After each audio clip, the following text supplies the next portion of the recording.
ولا تؤذي جيرانها بلسانها، قال هي في الجنة.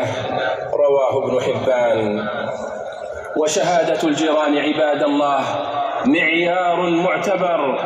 فعن أبي هريرة رضي الله عنه قال: جاء رجل إلى رسول الله صلى الله عليه وسلم فقال: يا رسول الله، دلني على عمل إذا أنا عملت به دخلت الجنة. قال: كن محسنا. قال: كيف أعلم أني محسن؟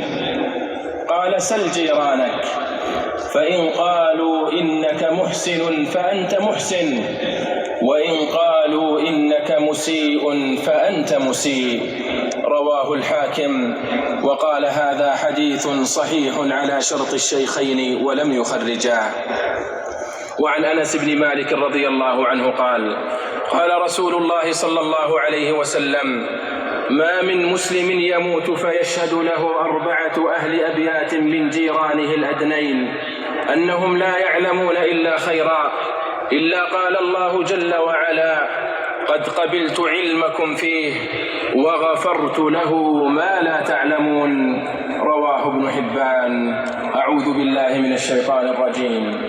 واعبدوا الله ولا تشركوا به شيئا، وبالوالدين إحسانا، وبذي القربى واليتامى والمساكين، والجار ذي القربى والجار الجنب والصاحب بالجنب وابن السبيل، وما ملكت أيمانكم، إن الله لا يحب من كان مختالا فخورا.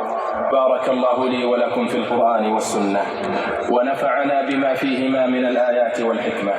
أقول ما تسمعون وأستغفر الله فاستغفروه، إنه هو الغفور الرحيم.